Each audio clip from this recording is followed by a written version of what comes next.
Welcome to a new episode of TTG Conversations 5 Questions video series. I'm Karen Yu, Group Editor of TTG Asia Media.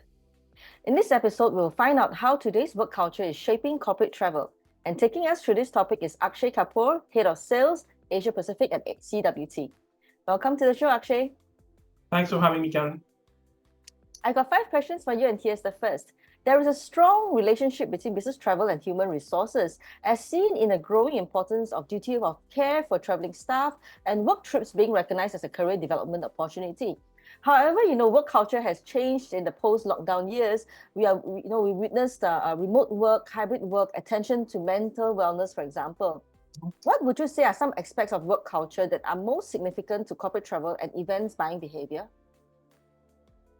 I think, Karen, when we look at how we have come through, let's say, the post-COVID era, we find that when it comes to the new ways of working, we are still to find what that new normal looks like.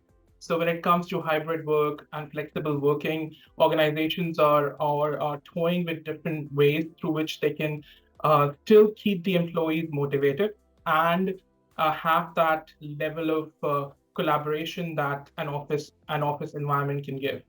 One thing is very clear that the employees really like the flexibility of hybrid workspace and remote working, whereas when it comes to the employers, they also understand that being face to face has a very different benefit as compared to working remotely. So we find that the answers are different for different organizations.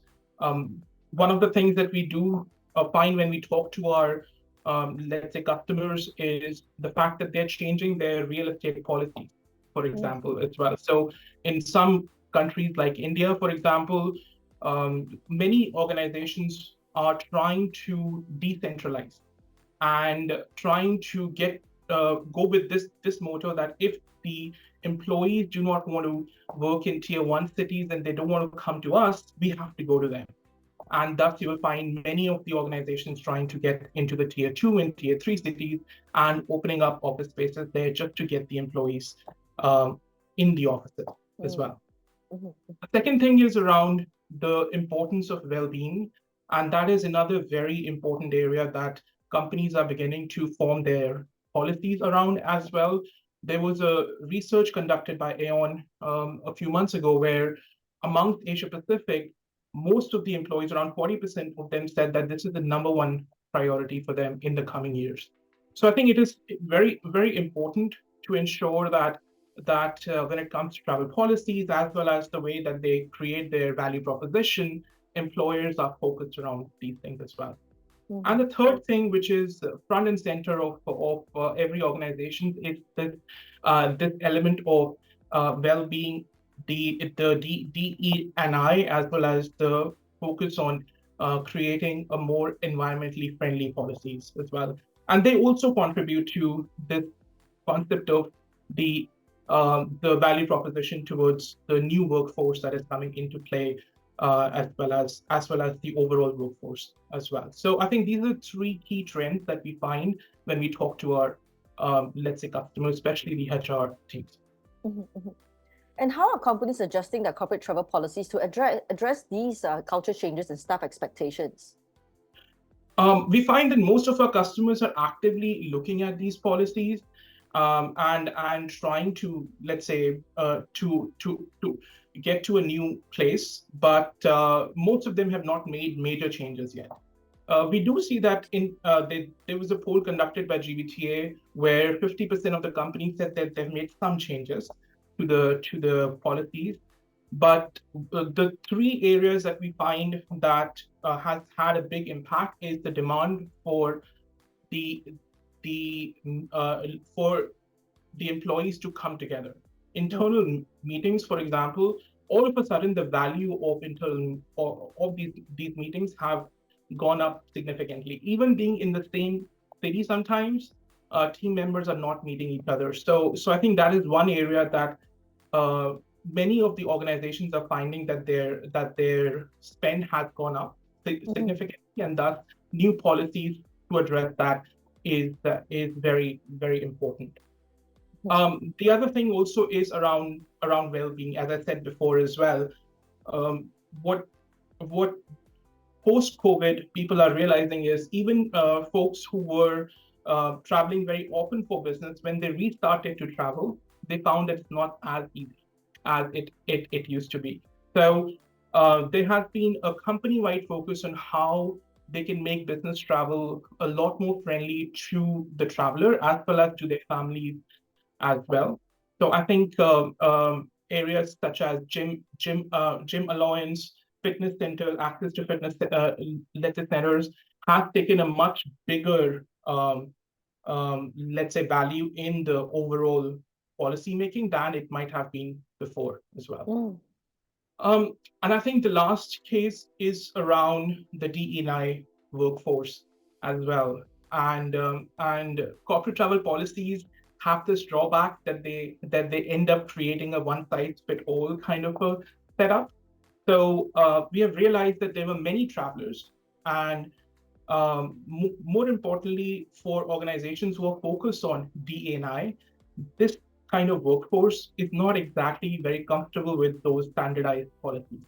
So I think it is important, and now we are seeing that companies are being very aware of the needs of travelers with visible and hidden disabilities, and trying to ensure that they can create more inclusive travel policies for them as well. A good example would be um, some of the travelers who do not, let's say, are not very comfortable taking public transportation. They deal with, let's say, they deal with some kind of issues there as well. And I think we have found that the companies are being much more aware of these kind of things, and are creating policies that make travel more comfortable for Mm-mm. all employees.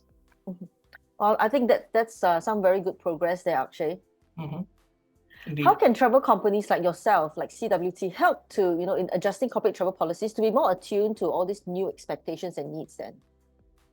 I think for us as a major player in the corporate travel space, we need to make sure that these new ways of working are following up in the way people are um, looking for and traveling for business as well. So I think the first important thing is creating a very robust digital and integrated experience. So a good example would be, for example, let's say we have let's say some of the employees who are looking to book travel. We have created what through tools or the company tools such as Microsoft Teams, an experience where they can actually just add CWT to their Microsoft Teams account and talk to us as if they would talk to a colleague of theirs, so that they don't need to worry too much about what should I do when I have to book travel? Who should I talk to? I think it is a lot more integrated travel experience. The same kind of phenomena goes through their overall experience while they're, let's say, traveling as well. Making sure that at any point in time when they are on trip or post trip, if they need any let's say support, they have what we call as an anytime, anyhow, and anywhere support, and they can reach out to us through multiple channels, whatever channel is most comfortable for them as Mm-hmm. well. And overall, it starts with the fact that when we are also seeing that when it comes to training and getting people to understand how to book travel, for them to understand how to do their travel policy. We used to do a lot of these road shows which were in office, but that is not very effective anymore. So we are creating what we call as a hybrid way of creating these road shows. There's a mix of videos. There there are still some office spaces that we are going to, but it's all about, let's say, creating and changing with the times and the needs of the travelers as well. Um, Second thing I would say is well-being. I think what we've done through our consulting arm in Solutions Group is that we have created what we call as the Traveler Well-being Index. Well-being can be a very broad term, which is difficult to measure. And we wanted to make sure that the organizations who are keen to know where they're at right now and what they should do to move forward, and most importantly, how to measure success, they have certain KPIs that they can look at. So I think that is one area where we are seeing a lot of take up, and companies are extremely keen to see how they can make those meaningful progress in the area of well-being as well. The last thing which I'm very proud of, I think, when it comes to accessibility, what we're creating and soon to be launched is this accessible travel program. As an organization who manages veterans through the U.S. Army, I think we have learned quite a bit about how to manage different traveler needs, and this is one area that I think we are trying to change the way people look at when it comes to accessible business traveler. We want to make sure that it is business as usual, and we make it as easy as we can for differently able travelers to uh, to be able to look for, manage, and get support when they are on these business trips as well. Good examples would be for us to have tools that can capture these kind of special requests. Not only the wheelchair, which is very standard, but need for special animals, extra seats, personal assistance. So I think those are the things which, if we make changes on our end, it makes it much more easier for travelers to let's say spell out what their need could be, and for us to help them when they need them as well. That's very good to know. Mhm. In an interview earlier with TTG sometime last year, CWT discussed the trend of trip batching, where trips Yes. are no longer point to point, but covering a few more cities for greater productivity. Is this still in practice, or have companies found other ways to achieve high trip RI while not taking staff away from their family and work for too long? It's a good one, Karen. I think for us, yes, the quick answer is we are still seeing that kind of trend continuing. While the companies are very aware of making sure that they're not coming in the way of that well-being aspect, the reason I feel why it started was because of the costs that were exorbitantly high when business travel restarted. I think we have come to a more normal space now, but people have realized that it's a more effective way of traveling, because as a traveler who travels quite a bit for work, I'd rather have 3-day trip that I can cover 2 cities in, rather than having to go for 24 hours or a day trip twice in a couple of weeks. And that has a lot to do with, let's say, what stress one is under when we are taking a day trip as well. We know that the answer is different for different people. We have seen that organizations are a lot more flexible for people to travel and extend their trips, or to make some personal, let's say, trips along with the work trips as well, and that kind of trend keeps on going. Sustainability continues to be a hot topic among corporations. Do business travelers accord as much weightage to sustainable travel as their employers' corporate policy? Are business travelers' actions aligned with their own travel objectives? It's a good question. I think whenever I'm talking to business travelers, the key note that I see is that they do not want sustainability to be a proxy for cost saving. So yes, I think there is a lot of consciousness and awareness of what role travelers need to play in any organization's sustainable objectives. But I do not see a major change in the way, for example, taking coach instead of business class. I don't think that's where we are going, at least. Um, there are trends that I see travelers having. One trend would be moving towards trains in Europe, for example. And it's a win-win scenario: a lower carbon footprint, a more productive employee, and in many cases, a much more easier trip when it comes to going from city to city. Do not need to go far out to the airport to take those trips as well. The second thing we see also is travelers being a lot more careful about deciding when to travel as well. So we've realized that many of our